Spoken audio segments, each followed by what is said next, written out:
Amigos e leitores do nosso site Munfor, queria cumprimentar todos vocês. Nós estamos aqui para gravar mais uma da série das nossas videoaulas.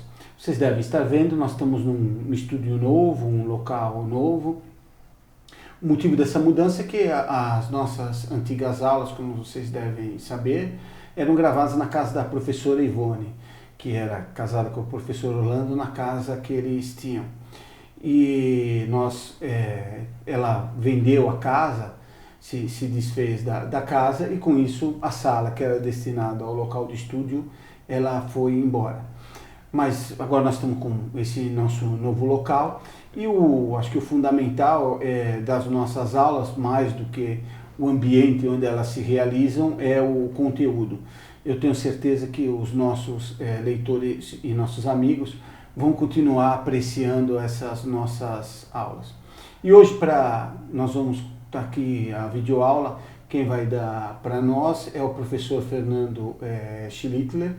Ele é formado em música, é da nossa associação, teve no nosso último congresso, e ele é formado pela Faculdade Santa Marcelina, e a especialidade dele foi exatamente sobre composição.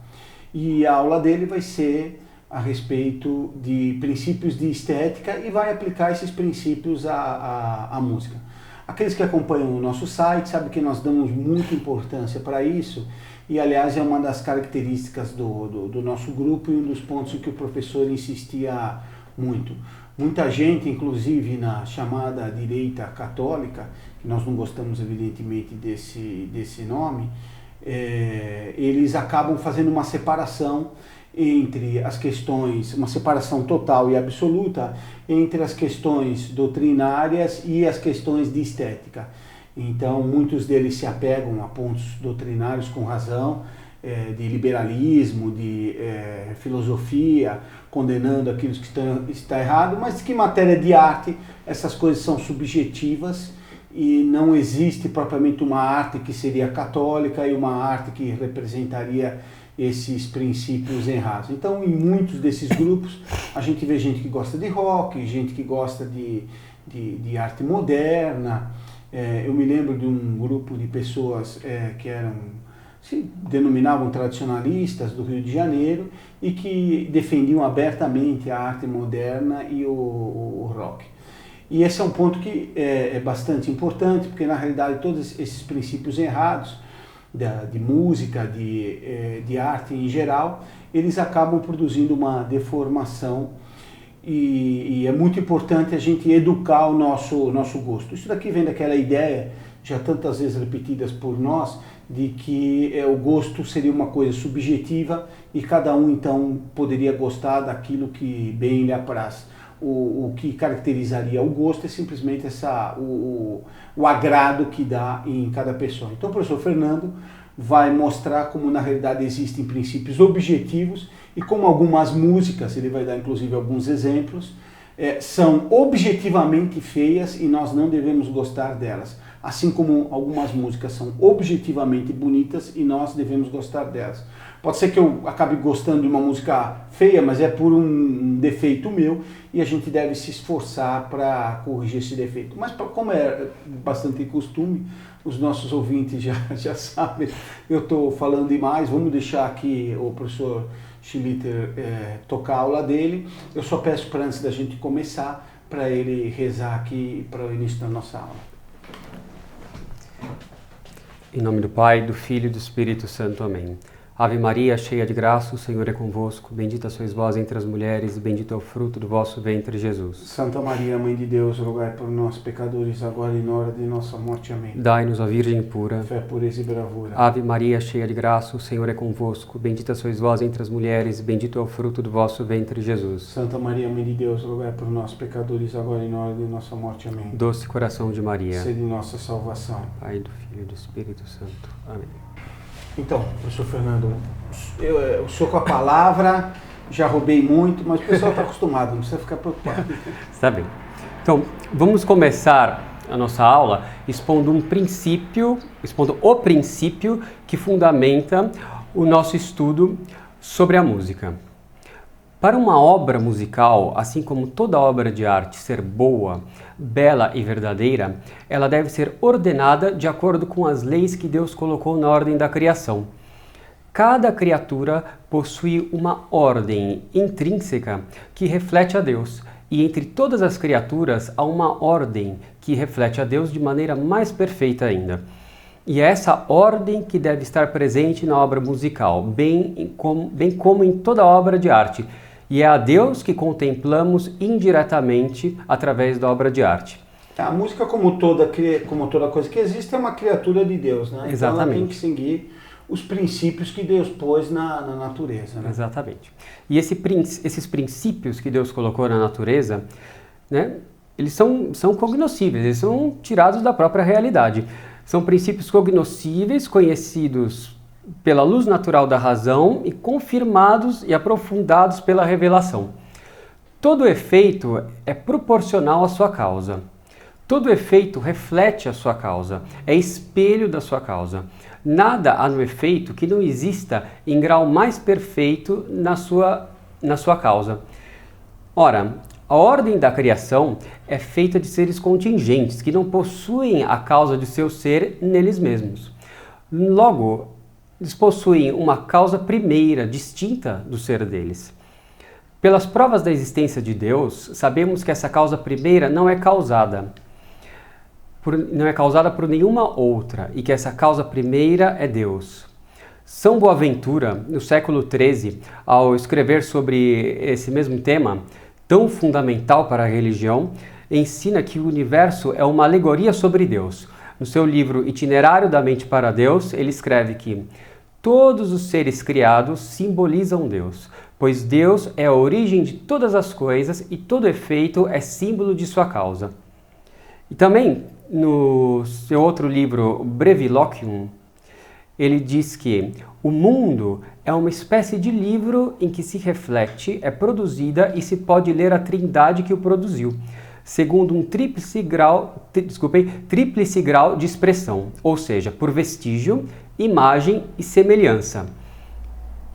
O motivo de vestígio é encontrado em todas as criaturas, o de imagem em todos os intelectos espirituais de caráter racional, e o motivo de semelhança somente naqueles que são realmente conformes com Deus, aqueles que estão em estado de graça. Muito bem. Toda ordem reflete a sabedoria ordenadora. A ordem do universo reflete a inteligência de Deus, o verbo de Deus, que é uma só essência com Deus. Logo, uma obra de arte que está subordinada a essa ordem, indiretamente refletirá a Deus. Por isso Dante, que é um autor a quem devemos ter muitas ressalvas, disse muito bem que as obras de arte são como netas de Deus. Bom, numa outra aula ou num artigo, podemos nos aprofundar mais nesses princípios e expô-los de modo mais meticuloso. Já existem aulas gravadas sobre o assunto, como as aulas das provas da existência de Deus e diversos artigos sobre isso.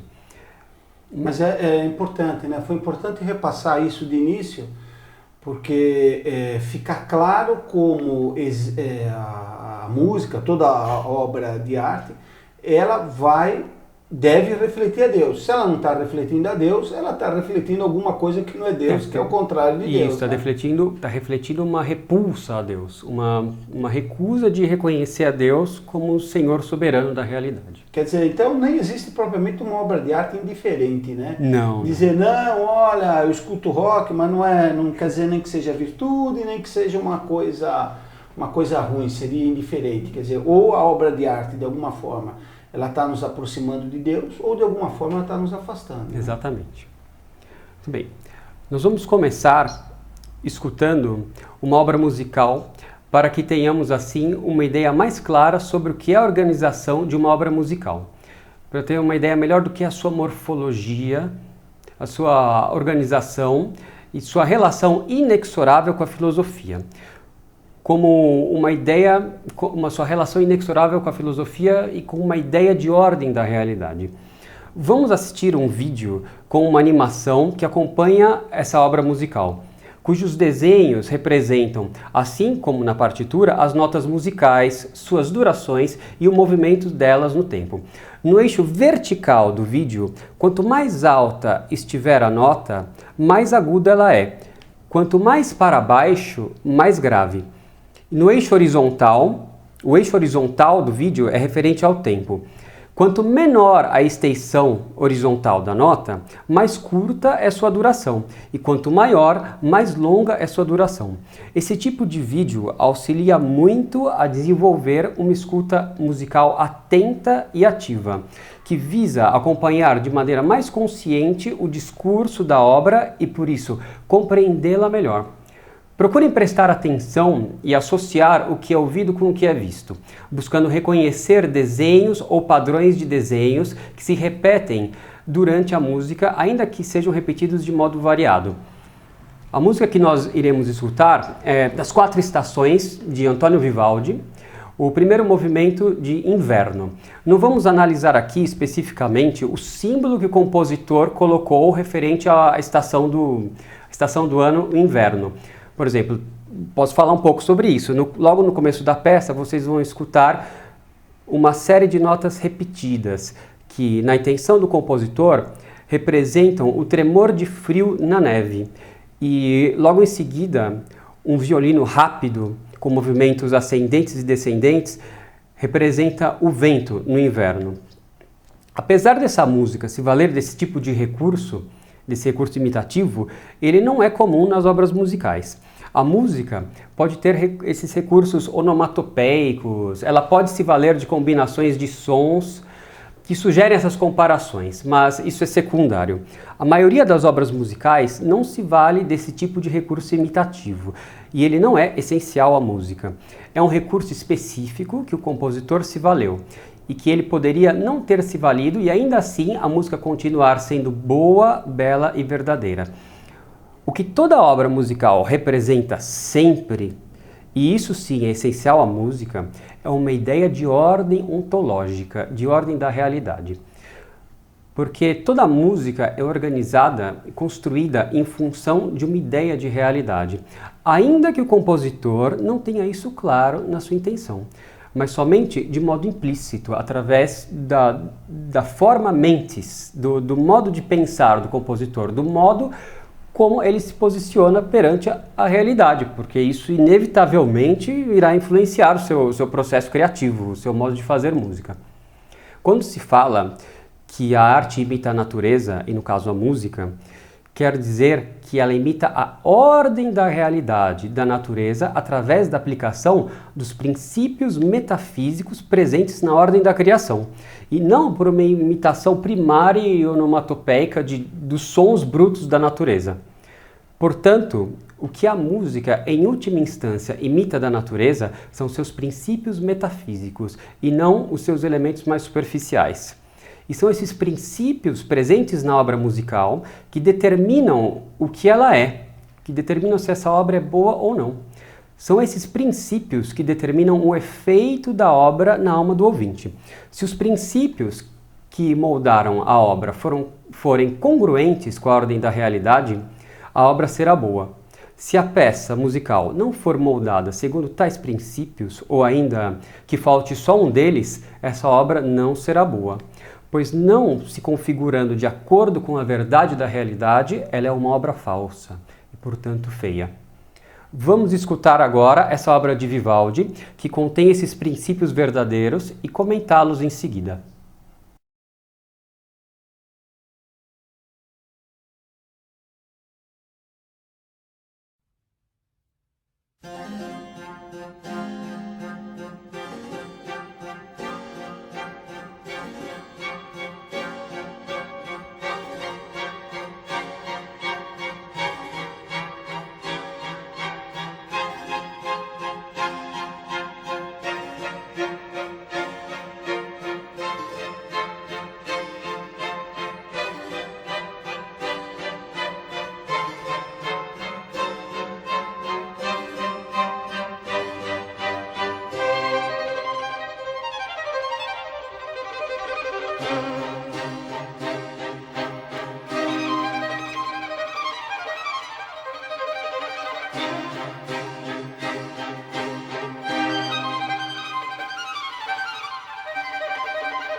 Como dissemos, vamos comentar agora, a partir da obra escutada, alguns princípios básicos da realidade presentes nela.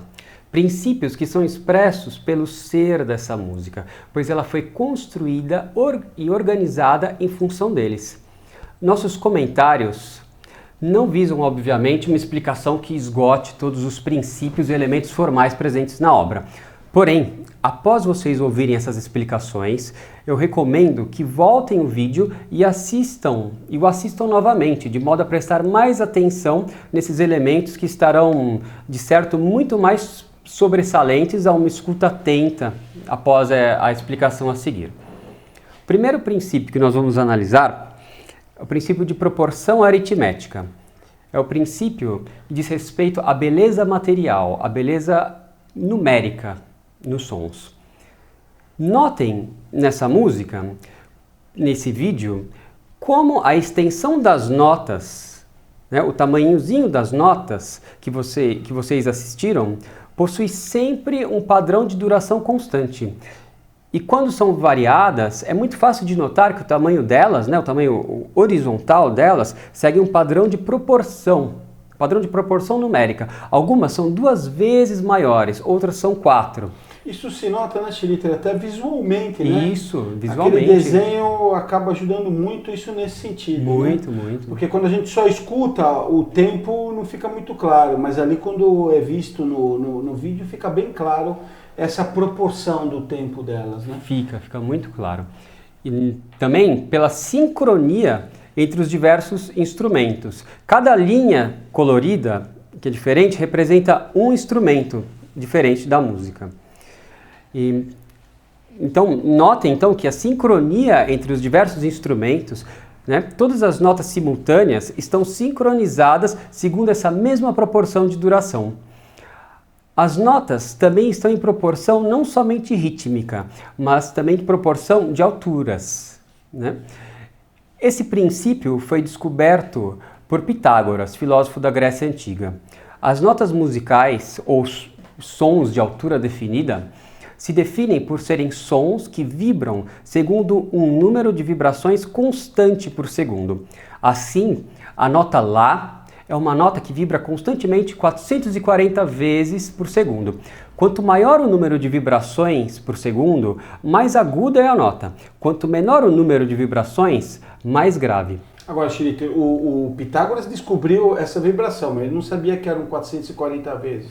Não, ele que sabia 440 vezes não, mas em relação a uma nota e outra, ele calculava uma proporção entre elas. Quer dizer, ele já conseguiu fazer a proporção entre as notas? Já conseguiu.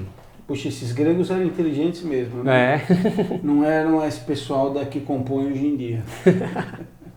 Muito bem. As notas diferentes, mas que guardam uma relação de proporção numérica entre si, são perceptíveis enquanto proporcionais e se chamam consonâncias. As que não guardam uma relação de proporção numérica também são perceptíveis como desproporcionais. E essas são as dissonâncias. Vamos escutar um exemplo de consonância e de dissonância.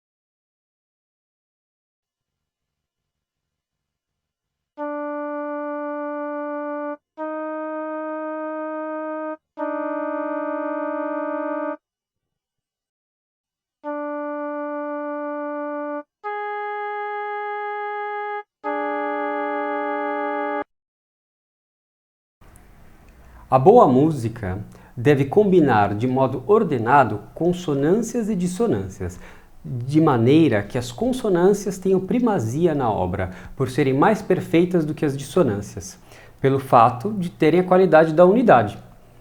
E as dissonâncias devem estar subordinadas às dissonâncias. Não, desculpem. E as dissonâncias devem estar subordinadas às consonâncias, para embelezá-las, para ressaltar a beleza e a perfeição superior delas por contraste. As notas simultâneas e sucessivas combinam-se entre si e soam belas justamente por seguirem um princípio rico de proporção numérica. Uma obra que transgride esse princípio de proporção numérica entre as notas é a Grande Fuga, opus 133 de Beethoven.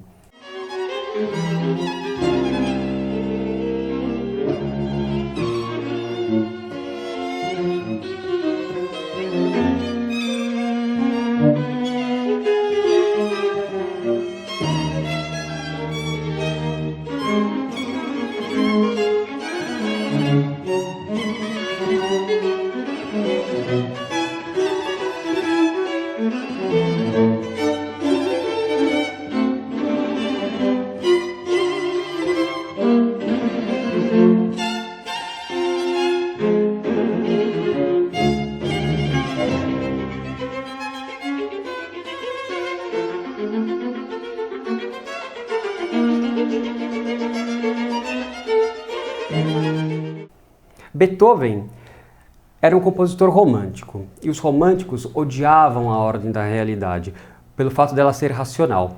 Consideravam a ordem da realidade somente como uma fonte de tristezas e amarguras.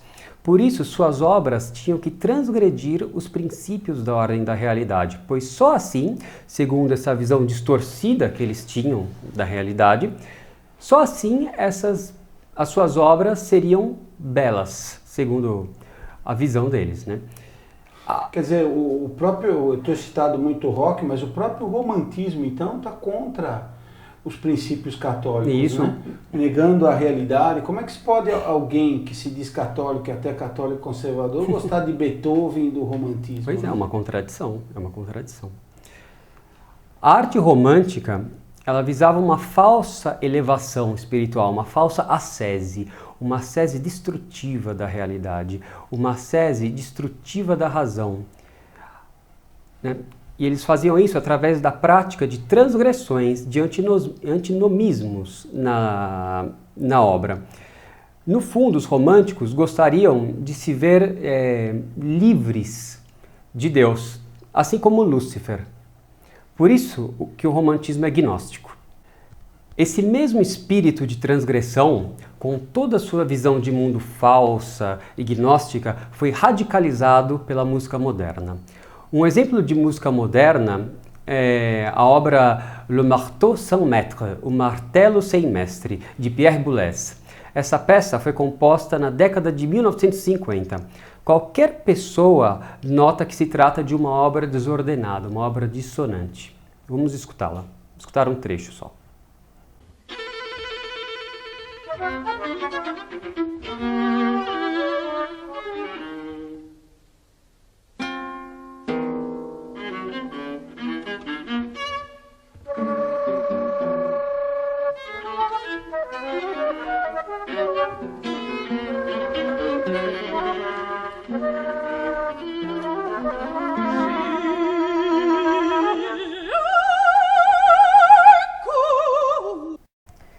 A razão de fato que explica por que essas músicas são horríveis é o fato de elas seguirem os falsos princípios da filosofia moderna.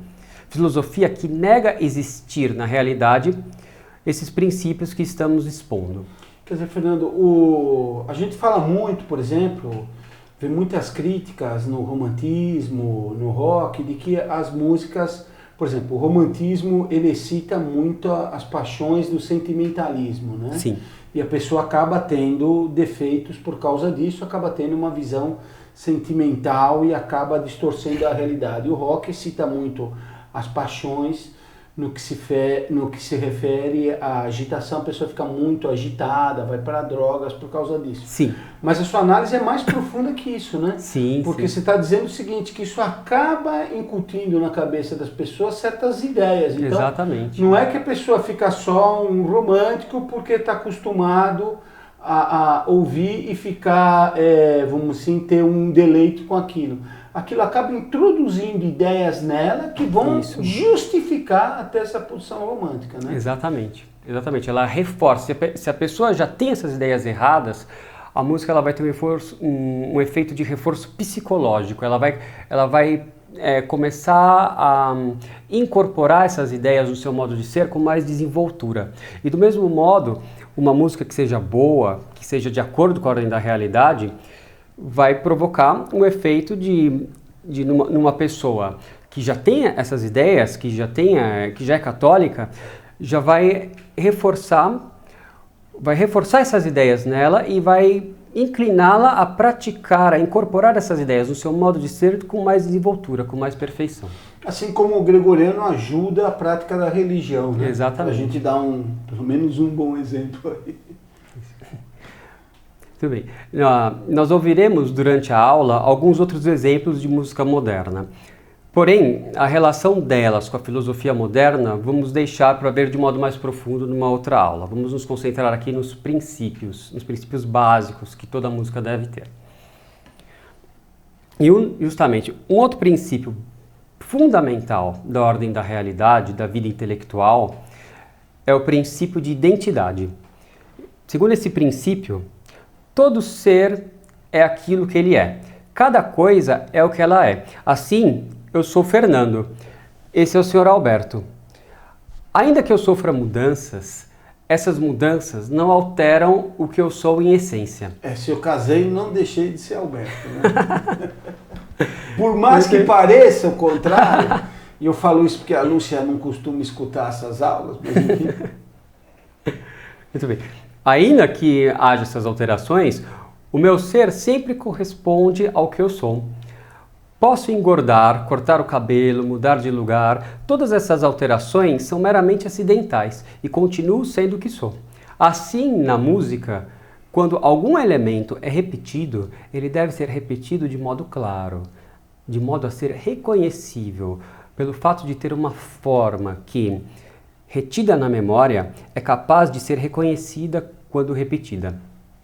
E quando repetido, pode ter no máximo alterações acidentais, como por exemplo, ser reapresentado num volume mais alto ou mais baixo, com uma instrumentação diferente, apresentado mais agudo, mais grave. Porém, não pode sofrer nenhum tipo de alteração que impeça que ele seja reconhecido como o mesmo elemento que já ocorreu num outro momento da peça, pois as coisas na realidade são dessa maneira. Assim, ouvimos na peça de Vivaldi melodias que são repetidas e variadas e concatenadas com melodias contrastantes, porém contrastantes de modo lógico. Quando são repetidas, nós podemos reconhecer essas melodias. Vamos agora isolar alguns trechos da peça de Vivaldi onde ocorrem essas repetições, para que da próxima vez que vocês escutarem a peça, possam prestar mais atenção nesse princípio.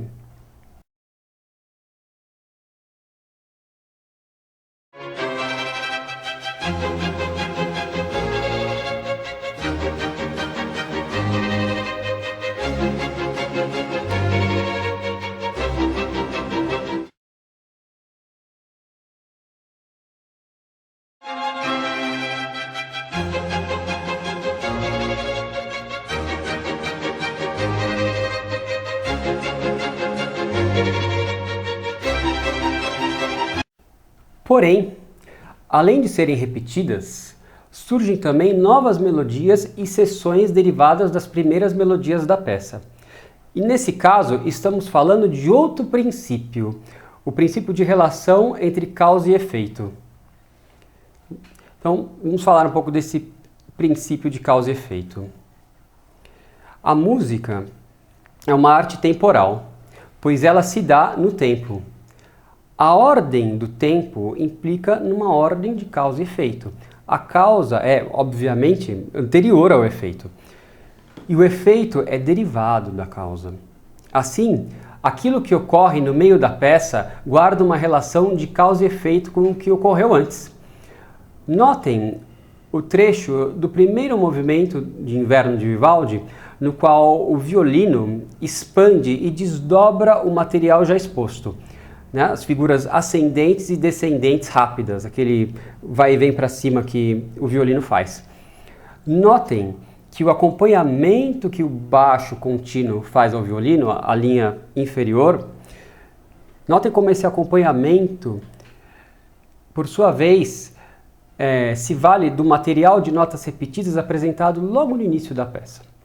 O compositor colocou em relação os dois materiais contrastantes de modo lógico.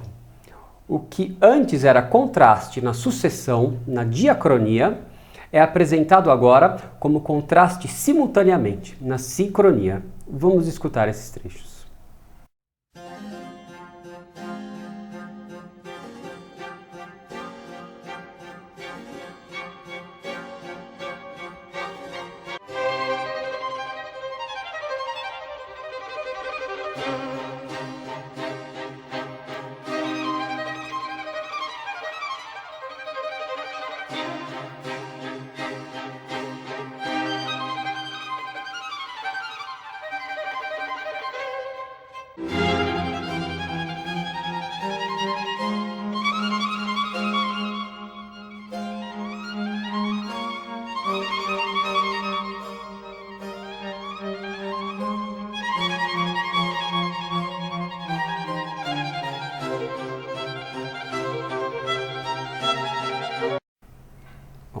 E também relacionado ao princípio de identidade, quando uma melodia é derivada da outra, quando uma seção da peça é derivada de outra seção, os elementos que elas possuem em comum devem ser claramente reconhecíveis. Do contrário, jamais a relação de derivação será assimilada. Portanto, os elementos dissociados do material original, ao serem apresentados, ainda que variados, num novo material, devem ser também claramente reconhecíveis. Desse modo, confere-se unidade à peça, de modo que ela teça um discurso inteligível, um discurso lógico, através de um fio narrativo de elementos constantes que se amarram no fluxo da obra e permitem acompanhá-la inteligivelmente. Essa obra do Vivaldi, a gente tem a impressão que seguindo exatamente esse princípio que você está dando, a gente tem a impressão que cada parte que vem não é uma surpresa. A gente fala, é razoável que seja assim. Isso. Né? E ao mesmo... A gente não saberia compor, é claro. Né? Claro. Não saberia, mas é que nem um argumento lógico, né? Exatamente. Quando ele aparece pra gente, a gente fala, puxa, é evidente que era assim. Mas como é que eu não vi antes? Está muito claro. Nessa obra que você apresentou do Vivaldi, é muito isso. Fala, puxa, realmente, olha, parecia que era dessa forma. Coisa muito diferente de música romântica, do rock, né? Aquela gritaria que poderia vir qualquer coisa antes e qualquer coisa depois, né? Uhum. Parece um mero capricho do autor, né? Uhum, exatamente. E essa surpresa que como o senhor falou, que ela não causa surpresa? Não causa. Quer dizer, aquilo que vinha era esperado. Isso, era esperado. Mas ao mesmo tempo que era esperado, ele também não cria monotonia. Isso. Né? Ele adiciona variedade à música, adiciona ideias contrastantes, mas sem quebrar o fluxo, sem quebrar a continuidade, que é algo que tem na música moderna, no rock, na música romântica. Muito bem. Esse princípio narrativo está presente também em qualquer história escrita ou contada, em qualquer texto, qualquer livro, artigo. Uma pessoa que leia um livro ou artigo a partir do meio terá dificuldade para compreendê-lo, pois ela depende das informações do início do livro para captar o sentido do que é dito no meio dele. Um livro ou texto que comece falando sobre algo e de repente muda de assunto, começa a falar de outra coisa totalmente diferente, sem retornar ao que foi dito primeiro, e logo depois é sucedido de uma nova ideia, sem nexo com as duas anteriores, e assim por diante, é um livro sem nexo, um livro incompreensível, ininteligível. E um exemplo de peça musical que sem esse nexo é a peça chamada Erwartung, opus 17 de Arnold Schoenberg. Erwartung quer dizer expectativa, em alemão. Trata-se de uma peça conhecida por sua afiguralidade, pela ausência de qualquer elemento tangível, de qualquer elemento constante e perceptível que a memória possa reter e que através desse elemento o ouvinte possa seguir um fio do discurso musical. Vamos escutar essa peça.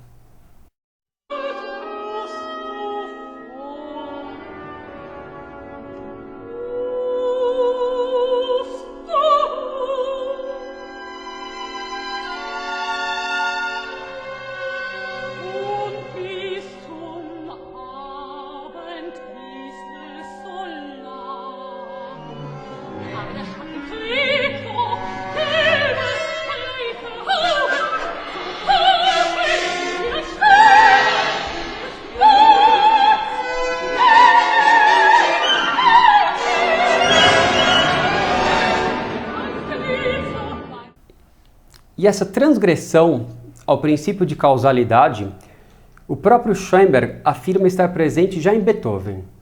Ao analisar um trecho da Sonata Appassionata, opus 57 de Beethoven, no seu livro Fundamentos da Composição Musical, Schoenberg defende a ideia de que a música, para ser boa, deve ter ideias e elementos contrários e conflitantes. Ela deve apresentar contrastes sem lógica, contrastes irracionais. E ele afirma isso se valendo do argumento de um filósofo gnóstico da Grécia Antiga, o Heráclito. Vamos ver esse trecho desse livro de Schoenberg. Nele, Schoenberg diz, comentando a sonata de Beethoven: contudo, as mudanças de caráter dentro de um mesmo movimento e também no âmbito das menores seções que o formam são ainda mais importantes. Paralelamente ao forte contraste existente entre os temas principal e secundário do opus 57, no primeiro movimento de Beethoven, há muitos outros. Note-se a mudança repentina de textura no compasso 24, sua intensificação nos compassos 28 e seguintes, e sua gradual liquidação nos compassos 31 e seguintes. Note-se quão dramática é a mudança de expressão, quando o dolce legato do compasso 35 substitui o duro staccato da mão esquerda, ou quando o movimento cessa repentinamente no compasso 41. Um novo e ainda mais marcado contraste de textura, compasso 51, modifica inteiramente o aspecto do restante desta seção. E Schoenberg continua escrevendo: este caso que acabamos de analisar não é excepcional. Toda boa música consiste em muitas ideias conflitantes. Cada uma delas adquire personalidade e validade em oposição a todas as outras. Heráclito definiu o contraste como princípio do desenvolvimento. O pensamento musical está sujeito à mesma dialética que rege qualquer outra forma do pensamento. Puxa, esse daí é uma espécie de marxista, então, ainda da música, dialética. Existem muitos compositores marxistas, por exemplo, no Brasil o Willy Correa de Oliveira, na Europa tinha o Henri Pousserre, o Luciano Berio, os comunistas que tem muita influência de Schoenberg. Puxa, e de Beethoven. Essa turma Correa de Oliveira é difícil achar essa alguém turma que preste. Correa de Oliveira, né? A gente tem um Correa de Oliveira na esquerda e outro na direita, né? Mas é tudo Correa de Oliveira, né? Sim, família... tudo tem a mesma raiz, né? Tem a mesma raiz. São maçons do Recife. Bom, vamos escutar agora esse trecho da Sonata Appassionata de Beethoven comentado por Schoenberg. Notem as mudanças bruscas, descontínuas e irracionais apontadas por Schoenberg. Isso é típico do romantismo, como nós já comentamos agora há pouco.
Como vimos anteriormente, aquela peça de Pierre Boulez, que foi muito um compositor que foi e é, ainda porque ele está vivo, muito influenciado por Schoenberg, a peça de Boulez também transgride esse princípio de causalidade, pois nenhuma relação de causa e efeito é perceptível entre o que vem antes e o que vem depois. De Beethoven a Schoenberg, de Schoenberg a Boulez, existe uma continuidade inegável, um processo contínuo de destruição e transgressão das leis da realidade na música. Esse processo, os músicos modernos chamam cinicamente de progresso. Esse ideal gnóstico e dialético de beleza, defendido por Schoenberg e praticado antes por românticos como Beethoven, trata-se também de uma transgressão do princípio de unidade na variedade. Ao defender que devem existir na obra ideias conflitantes, dialéticas, ele está defendendo que a peça deva ter uma sucessão de elementos contrários sem conexão entre si. Ainda que uma conexão possa ser forçada irracionalmente através de uma síntese dialética, por tratar-se de elementos contrários, essa conexão não existe objetivamente entre os elementos conflitantes. O que ele está ensinando é a variedade sem unidade, o caos como modelo de realidade e de beleza. Então, vamos ver agora, tratar desse princípio de unidade na variedade.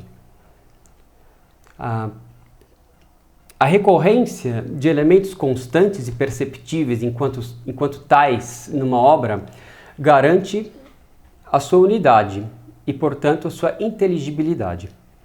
Porém, se a recorrência de elementos numa obra for baseada somente em repetições literais, a peça torna-se insuportável, feia, pois a unidade sem a variedade provoca monotonia. E essa monotonia decorre da falta de ordem da peça, pois é impossível ordenar aquilo que é igual, aquilo que é repetido. Se houvesse uma sala de aula na qual todos os alunos tivessem o mesmo nome e sobrenome, a lista de presença jamais poderia ser ordenada. Só existe ordem na desigualdade. E por não haver ordem numa obra feita só de elementos iguais, essa obra não seria inteligível. Assim como uma lista de nomes iguais é incompreensível, não serve para nada, pois é impossível associar o nome escrito à pessoa nomeada. Uma obra construída desse modo não motivaria as nossas faculdades cognitivas, como a atenção, a cogitativa, a memória e a inteligência, não as motivaria a assimilar a relação entre os eventos sucessivos no tempo de acordo com um fio lógico, análogo ao de um raciocínio. Pois a inteligência humana é discursiva. O modo de a inteligência operar é através de silogismos, o que pressupõe um fio de coerência entre elementos sucessivos, entre os juízos sucessivos, da primeira premissa à segunda premissa e à conclusão. Fio esse que não está somente na inteligência humana, mas no próprio modo das coisas serem na realidade. O fundamento desse fio é metafísico. Podemos encontrar um exemplo de transgressão do princípio de unidade na variedade, né? Um exemplo aqui nesse caso de unidade sem variedade na música chamada minimalista. Trata-se de uma corrente musical completamente estúpida, surgida no século XX. Então está bem de acordo com o século XX. Bem, né? De acordo com o século XX. E com o XXI também, né? Né? Não melhorou muito. Não melhorou, lá pra cá, não né? melhorou. Essa música minimalista, ela visa explicitamente negar a ordem da realidade, negando o fio discursivo da ordem temporal, pois sua construção é fundamentada na repetição nauseante de padrões curtos e triviais de combinações de notas. É a idolatria da superficialidade. Um dos principais compositores minimalistas, o Philip Glass, ele é budista. E o budismo, sendo gnóstico, nega a existência do tempo. Diz que o tempo é uma ilusão, que as relações de causa e efeito são ilusões. Esse ódio à temporalidade é típico da gnose. Desse modo, o compositor buscou uma música que negasse o tempo e que fosse estática, para que o ouvinte ficasse privado da percepção do tempo durante a sua escuta, ficando assim privado do uso da razão. Vamos escutar um trecho desse tipo de música. Primeiro, vamos escutar a música para 18 músicos, do compositor minimalista Steve Reich. E logo após, um trecho de uma obra de Philip Glass chamada I Stand on the Beach.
Puxa, Fernando, mas essa música aí, essa daí que toca no inferno, né? O fulano a eternidade inteira ouvindo uma coisa dessas, realmente é uma coisa pra deixar o fulano louco, né? Pra deixar o fulano louco, é como aquela tortura lá de deixar a gotinha caindo na cabeça, assim.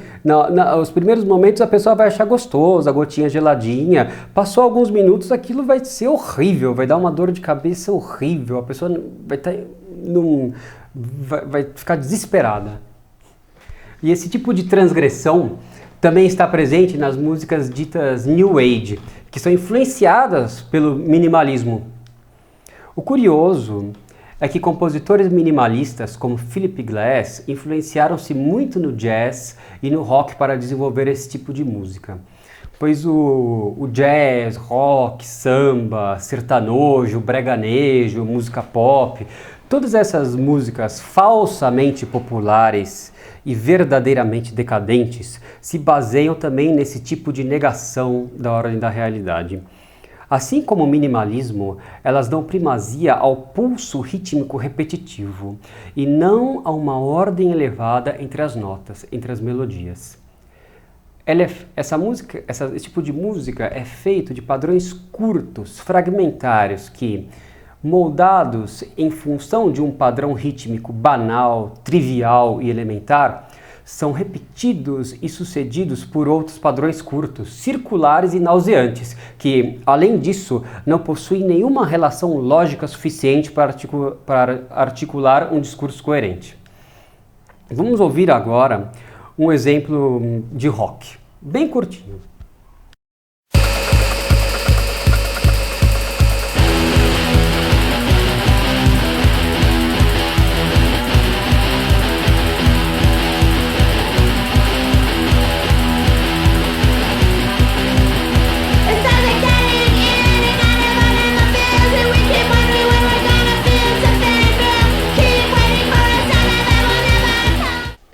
É incrível, não, Fernando? Como esse tipo de música alguém pode gostar, pode fazer sucesso, pode vender, porque evidentemente é um desespero, um grito, pode ser classificado como qualquer coisa menos como música, né? É, exatamente. Porque essa música que acabamos de ouvir é um exemplo claríssimo desse tipo de estupidez na música, essa estupidez minimalista. Trata-se, né, como vocês ouviram, de uma cretina relinchando enquanto um padrão estúpido é repetido de maneira gaga durante a música toda.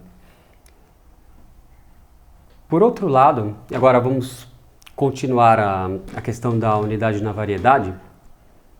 E esses exemplos que nós acabamos de ver foram exemplo de transgressão do princípio de unidade na variedade pela unidade sem variedade.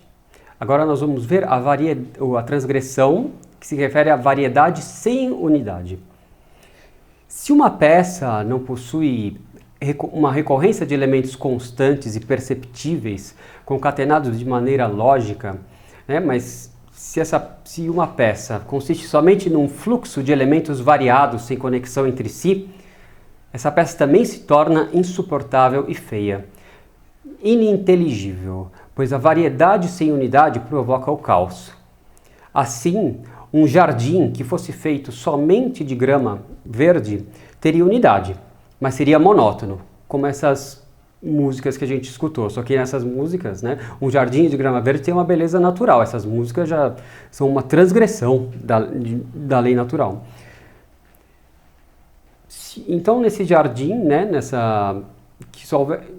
se além da grama verde houvesse também árvores, diversas árvores, flores coloridas, dispostas de maneira ordenada, segundo padrões geométricos proporcionais, esse jardim seria de fato belo. Porém, se houvesse somente árvores diversas, flores diversas, mas dispostos sem ordem, esse jardim seria caótico. Ainda que os elementos individuais possam, nesse caso, ser belos, né, as árvores, as flores, o jardim, enquanto tal, seria feio. A mesma coisa ocorre numa obra musical. Como já dissemos, para uma peça ser inteligível, é preciso que os elementos variados durante a peça possuam algo em comum.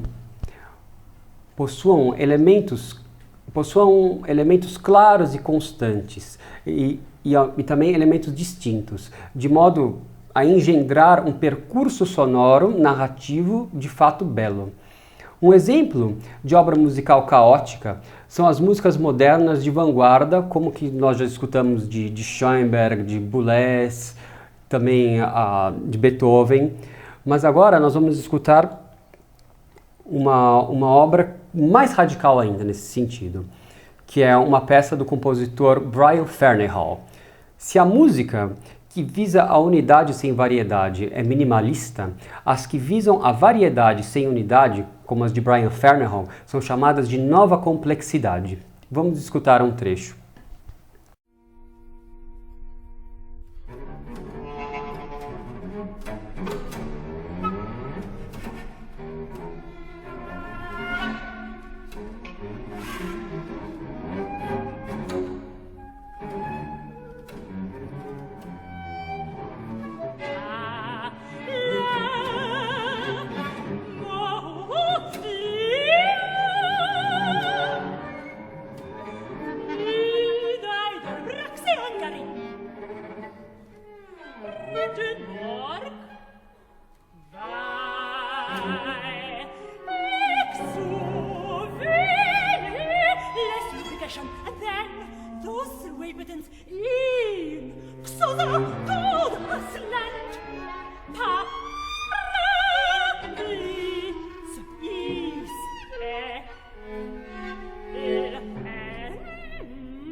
Puxa, Fernando, nessa daqui, inclusive, a gente vê na própria partitura, né?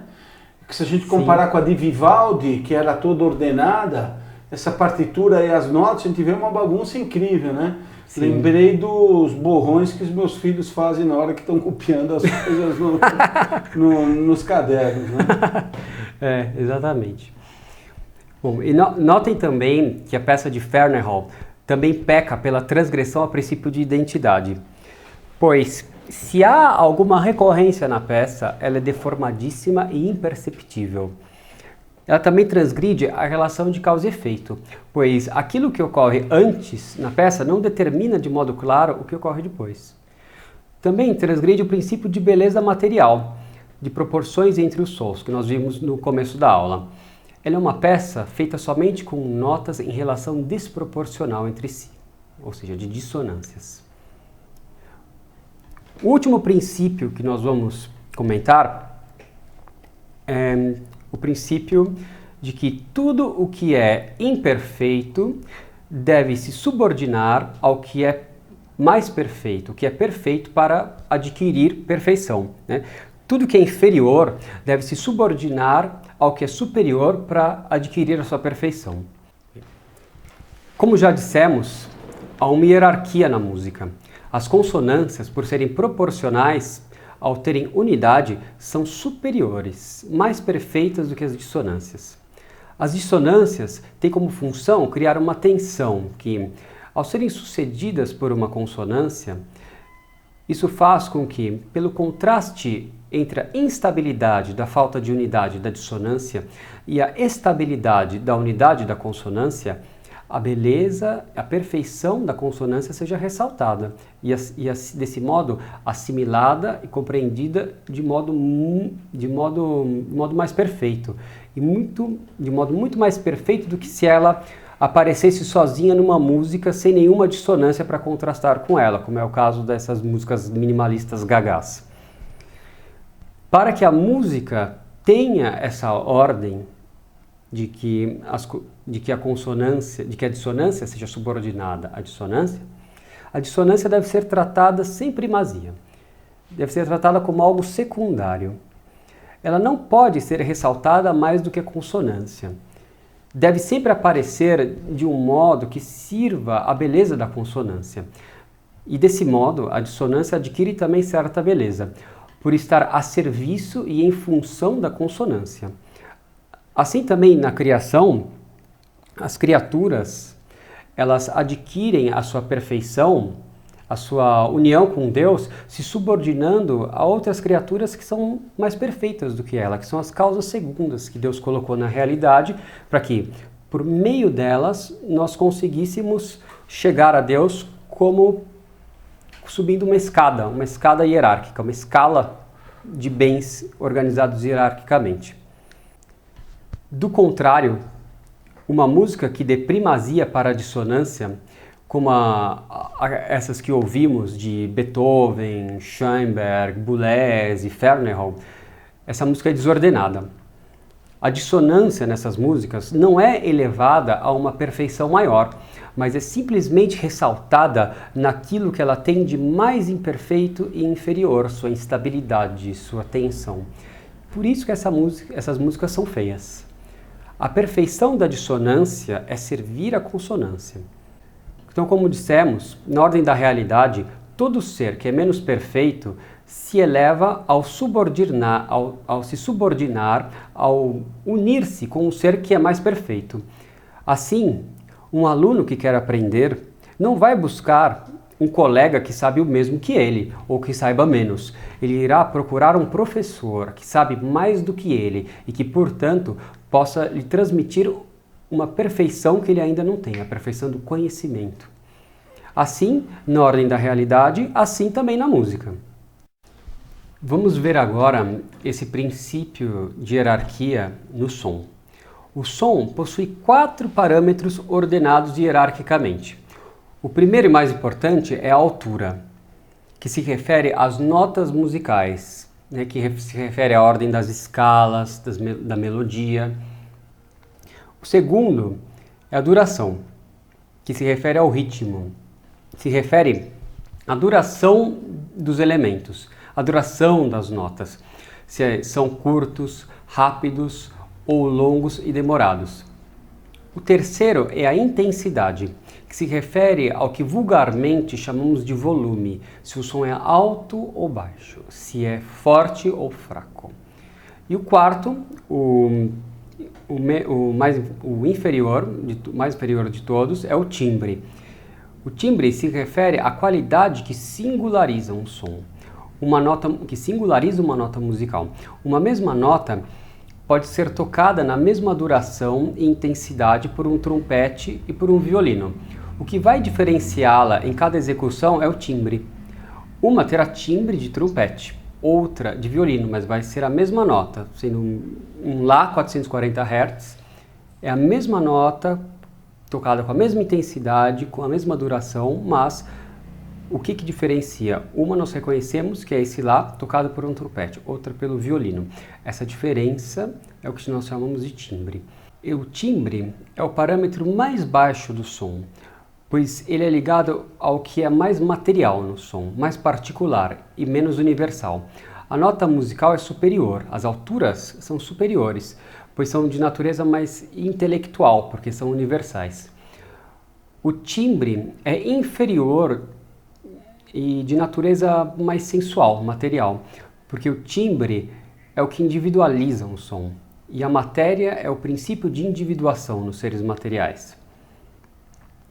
O elemento mais nobre, portanto, são as alturas, ou as notas musicais. A ordem em que se pode fazer entre as alturas é uma ordem superior ao que se pode fazer com elementos meramente rítmicos, referentes ao parâmetro de duração. O ritmo é inferior, ele está ligado mais ao corpo do que à alma. Ele está muito ligado ao tato. Vejam só, até um surdo é capaz de compreender o que é o ritmo. Basta percutir o ritmo sobre a sua pele e o surdo irá compreender o que é o ritmo através do tato. Ora, dos 5 sentidos, visão, audição, olfato, paladar e tato, o tato é o mais inferior. E por isso está ligado muito mais à manutenção da vida física do que à manutenção da vida intelectual. Já uma nota musical, um surdo de nascença jamais saberá o que é. A altura é um elemento mais elevado, que possui uma ligação mais profunda e específica com a audição. A audição está ligada mais à vida intelectual do que com a vida física, com a manutenção da vida física, ao contrário do tato. O apóstolo já dizia que a fé vem pelo ouvido. O elemento musical, que é o fio condutor do discurso, que deve ser o fio condutor do discurso, que tem primazia na obra musical e articula a sua forma, deve ser, obviamente, aquele que é o mais nobre. No caso do som, são as notas ou alturas. Uma música que tenha como fio condutor o ritmo, as intensidades ou os timbres, seria uma música desordenada, pois as notas a ordem das notas estaria subjugada e tiranizada por aquilo que é inferior a ela. Assim, como a dissonância deve estar em função da consonância, devendo ser utilizada de modo a reconhecer a primazia da consonância e ressaltar a sua beleza, assim o ritmo deve ser usado de modo a ressaltar a ordem que há entre as alturas. Ele deve ressaltar a articulação da melodia, que é a relação das notas na sucessão, na diacronia, e ressaltar os acentos harmônicos, né, da relação das notas na sincronia, no contraponto que a gente fala. Basta ouvir uma música feita somente com elementos rítmicos e compará-la com uma feita com essa ordem entre as alturas, com essa harmonia entre as notas, que qualquer pessoa notará a superioridade desta última. São os selvagens que fazem música meramente rítmica, pois, sendo o ritmo inferior e mais ligado ao tato, esse tipo de música primitiva está muito ligada com os instintos inferiores de conservação da vida física. E, sendo o selvagem um homem decadente que vive somente em função da satisfação imediata de necessidades referentes à sobrevivência, à manutenção da vida física, é de fato próprio, né, conveniente que, pela ausência de vida intelectual, ele se expressasse musicalmente de uma maneira primitiva, meramente rítmica, né, uma maneira uga-buga. Esse tipo de música são músicas extremamente superficiais. Ainda que tenham uma nota ou outra cantada ou urrada, essas notas possuem uma variedade extremamente pobre e limitada. Os selvagens fazem música assim, porque eles não têm noção de tempo, não têm noção de história. O selvagem, ao viver somente para satisfazer as necessidades instintivas do instante, não desenvolve nem procura desenvolver uma noção de ordem, uma noção de relação de causa e efeito entre eventos distantes no tempo. O selvagem não tem cultura, pois ele não planta, ele não planeja o cultivo. Ele é nômade. Ele apenas muda de lugar em lugar, consome o que há no lugar e, quando os recursos acabam, simplesmente muda de lugar até encontrar outro lugar que tenha esses recursos. E ainda que ele plante alguma coisa, ele não guarda uma reserva desses recursos para o tempo de escassez. Ou ele consome tudo ou deixa as sobras apodrecerem, pois, não tendo noção de tempo, ele não tem como fazer um planejamento para o futuro. Como a única dimensão que importa para ele é o instante, o agora, ele não tem uma noção de nexo entre passado, presente e futuro. Portanto, ele não tem uma noção de causalidade. Veja como esse modo de ser do selvagem lembra muito um modo de ser moderno. Aquele que diz carpe diem, aproveite a vida, aproveite o dia, viva sem culpas, sem se preocupar com o passado, sem se preocupar com o futuro e sem se preocupar com a responsabilidade de suas ações. E esses tipos de música, como rock, samba, forró, sertanojo, breganejo, jazz, são exemplos de música selvagem, porém feitas com as ruínas de uma cultura decadente que antes foi elevada. Pois o fio condutor do discurso nessas músicas é o ritmo, e o ritmo tiraniza a ordem das notas nessa música. O uso, ainda que alguém possa objetar, eu conheço uma tal banda de rock que usa instrumentos de música clássica, e essas músicas, o jazz, o rock, o sertanojo, o samba, usam a escala com a proporção numérica que Pitágoras descobriu. Bom, o uso desses elementos, ele não justifica afirmar que tais tipos de música são bons. Por quê? Porque o modo como essas músicas são construídas contraria os princípios expostos acima. É como se alguém destruísse a Catedral de Notre-Dame para, com as suas ruínas, com seus fragmentos, construir algo tolo e efêmero, como a Disneylândia ou um chiqueiro. Esses tipos de falsa música não possuem elementos em sua organização formal que motivem a atenção, a memória e a inteligência a captarem relações entre o que vem antes e o que vem depois, a contemplarem que motivem as nossas faculdades cognitivas a contemplar uma ordem. Não possuindo um fio lógico, um fio narrativo de discurso, o máximo que esse tipo de falsa música pode fazer é estimular uma fruição aviltante, que rebaixa o homem no nível de um animal como um gato, que se compraz num movimento repetitivo ao desvelar freneticamente um novelo de lã. No gato, isso é natural. No homem, isso é um rebaixamento aviltante, pois nega aquilo que é mais nobre na natureza humana, a inteligência. Não tendo que aplicar suas faculdades cognitivas num objeto, ele aplica somente as suas faculdades mais inferiores, buscando satisfazer desordenadamente uma mera compulsão por estímulos sensoriais sem sentido, que visa consumir o instante, idolatrar o efêmero e absolutizá-lo, como se ele fosse o sumo bem, o bem mais importante de todos. Ao invés de ver o que é passageiro e o que é do instante, subordinado a uma ordem transcendente. Subordinado é o que é eterno. Essa ausência de ordem, de relação de causa e efeito numa obra musical, provoca e, ao mesmo tempo, é expressão de certas deficiências cognitivas. Há um pedagogo romeno chamado Eugen Feuerstein, e ele faz uma lista de 28 deficiências cognitivas.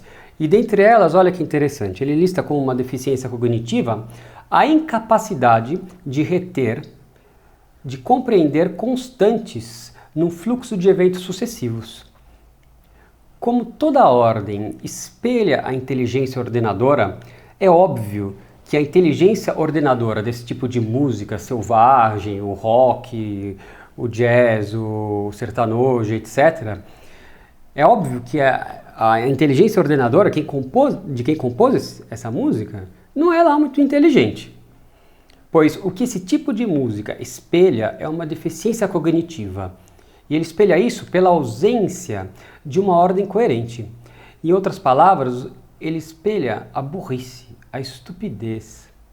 E é claro que alguém que admire esse tipo de música acabará desenvolvendo em algum grau esse tipo de deficiência. Primeiro, para contrastar com esse tipo de música selvagem, vamos escutar agora uma música medieval feita em honra de Nossa Senhora, que se chama Stella Splendens. Notem que todos os elementos inferiores do discurso musical estão dispostos nessa música equilibradamente, na medida proporcional do valor deles. Os inferiores estão subordinados aos superiores. O acompanhamento rítmico é sutil, e é sutil o suficiente para dar movimento e variedade timbrística à música, mas sem nunca encobrir o mais importante, que é a melodia. Vamos escutar um trecho dela.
Realmente é uma música muito, muito bonita, especialmente depois de tudo que nós acabamos de ver, né?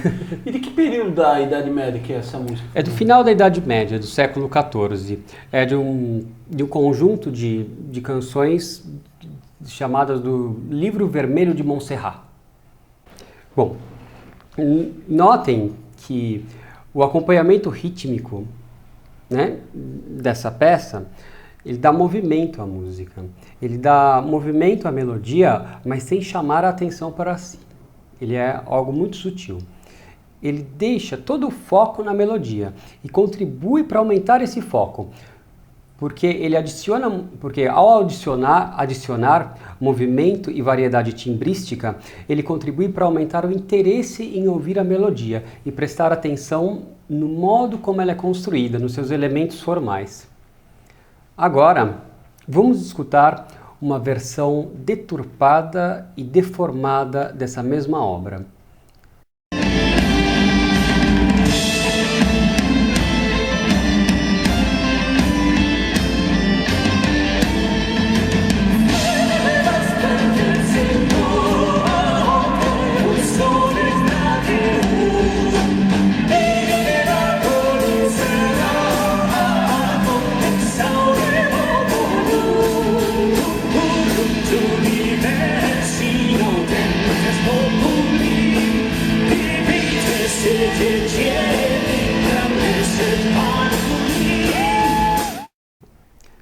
Notem como essa versão é desordenada.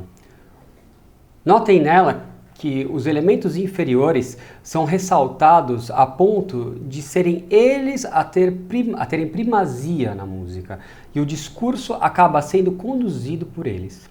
A melodia, a ordem entre as melodias não tem mais importância. Ela não passa de um acompanhamento ao ritmo, um acompanhamento à batida da bateria. Tudo isso para não deixar essa batida repetitiva se tornar monótona. A melodia aí é tiranizada pelo ritmo, pelo modo estúpido de cantar e pelo timbre ruidoso e desordenado das guitarras. Essa música, nessa versão, é cantada de modo extremamente grosseiro e mecânico. A melodia é acentuada ritmicamente de acordo com o padrão banal da batida da bateria, de modo que ela sirva a batida e não o ritmo sirva a ela. É a melodia que obedece o ritmo nessa música e não o contrário, como manda a hierarquia da realidade. A melodia é cantada nessa versão enfatizando, acentuando caricaturalmente as notas que se encaixam no padrão rítmico da bateria, fazendo com que a melodia fique grosseira e caricata. O que é acentuado, portanto, é o que de mais inferior existe na música. E o próprio tipo de acompanhamento rítmico já é péssimo, pois baseia-se em padrões triviais e compulsivos. Ressaltando o que é inferior, o que é mais elementar, ela ressalta o que não precisa de muita concentração e inteligência para contemplar. Se trata então de uma caricatura da música original e não uma versão legítima dela. Ela não é fiel à realidade da obra original, mas ela apresenta de modo falsificado, caricaturizado, distorcido, deformado. Alguns cínicos de má fé objetariam dizendo: mas trata-se de uma obra medieval que segue todos os princípios expostos na aula, como de proporção numérica entre as notas e ritmos, relação de causa e efeito entre as melodias, etc. Isso até um certo ponto é verdade, mas ela transgride o princípio de que tudo que é inferior deve servir ao que é superior. A música, para ser boa, tem que seguir todos os princípios expostos aqui em grau suficiente de perfeição. E o modo estúpido com que essa banda, interpretou essa música impede que os princípios bons que existem na versão original sejam reconhecidos, pois a música está desfigurada. Assim, um pintor ele pode fazer o retrato de uma mulher ressaltando o que há de mais digno nela, a cabeça, o rosto, o olhar sério, inteligente.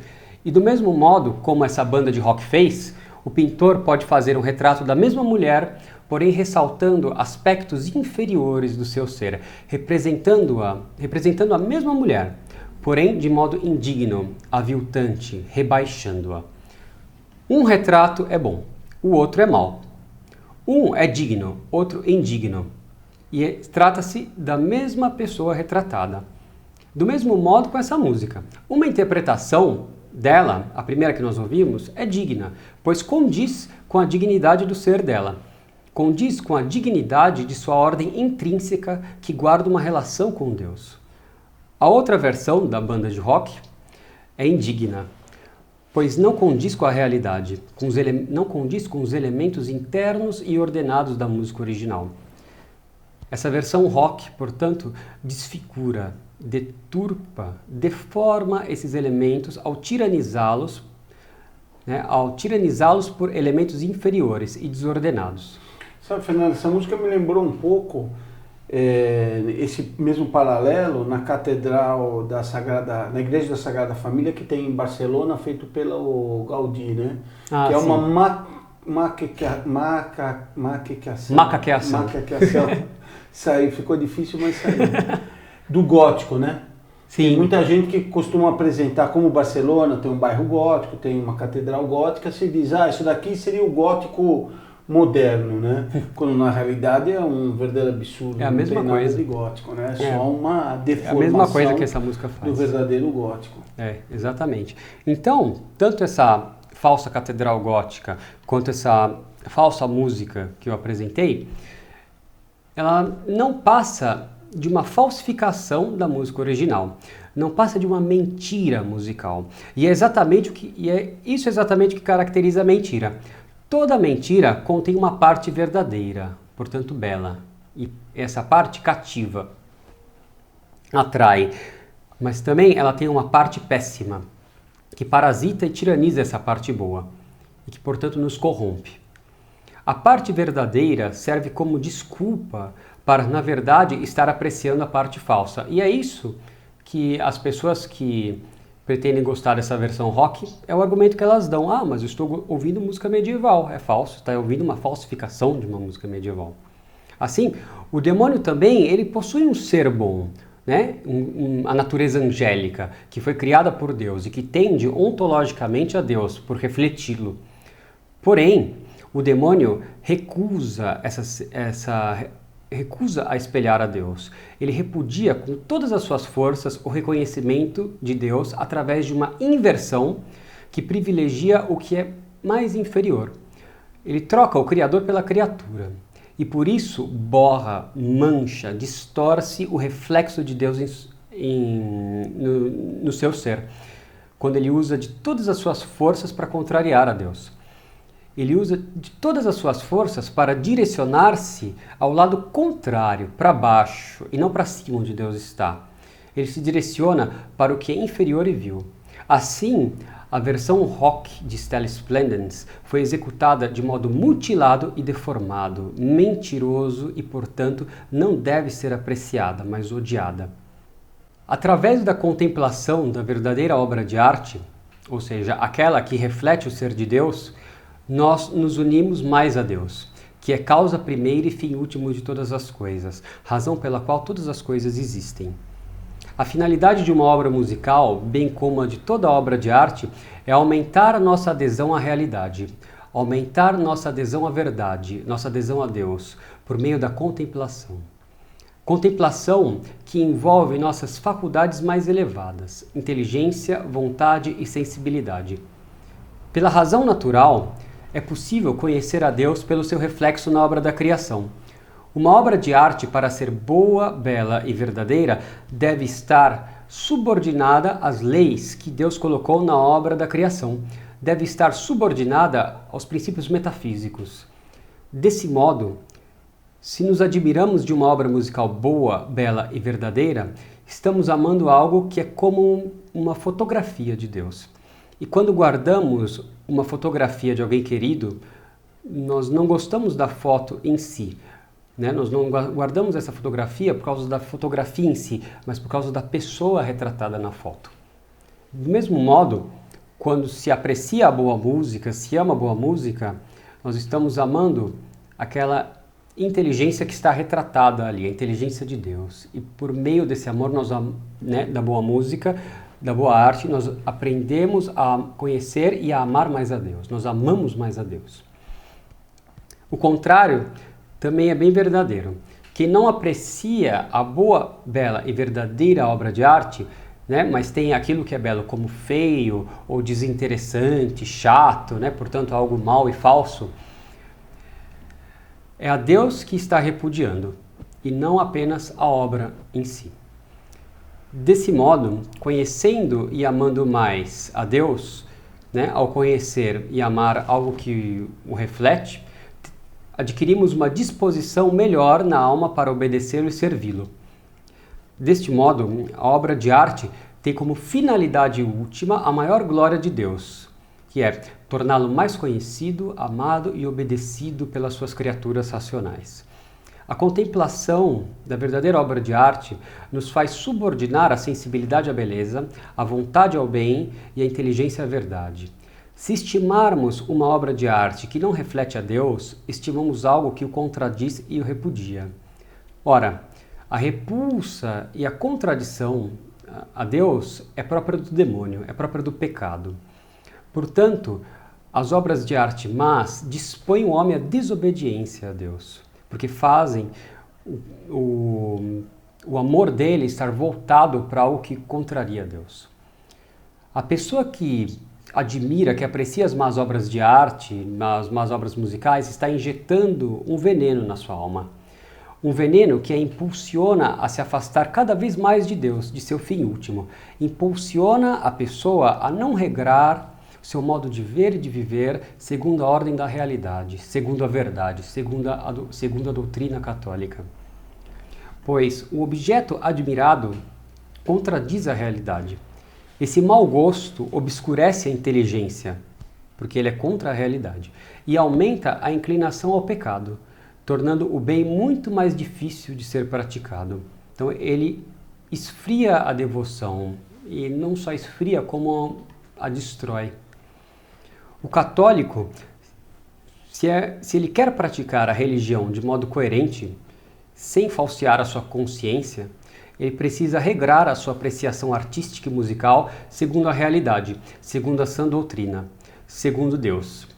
Pois, como vimos, não fazer isso acarreta em estar em contradição com a realidade, em contradição em relação à verdade, em contradição com Deus. Bom, é bastante interessante essa aula. Eu acho que o que uma primeira conclusão que a gente tira dela é que a gente precisa outras, né? A gente vê que como o tema é muito interessante, é muito oportuno e mereceria detalhar algumas coisas mais. Como a videoaula já está bastante longa, fica difícil isso. Mas queria ressaltar esse ponto final que o professor Fernando colocou, exatamente isso, né? Quer dizer, essa questão do rock, do romantismo, né? Que me parece estar mais propício aí com muita gente ligada ao tradicionalismo, etc. Não se trata simplesmente de uma questão, a pessoa dizer, eu gosto dessa música. Como você bem demonstrou, elas estão contra os princípios metafísicos e, portanto, estão contra Deus. Nós não estamos querendo dizer que a pessoa que ouviu uma música dessa cometeu pecado mortal. Não é isso. Apenas ela está começando a se acostumar a gostar de coisas que são contrárias a Deus. A consequência normal disso, não é obrigatória, mas a consequência normal é que cada vez mais ela vai se afastar de Deus. Aliás, foi o que aconteceu com a sociedade. A sociedade vai gostando desse tipo de música e cada vez mais vai se afastando de Deus. Bom, a gente encerra por aqui e pediria para o professor Fernando rezar para nós encerrarmos. Em nome do Pai, do Filho e do Espírito Santo.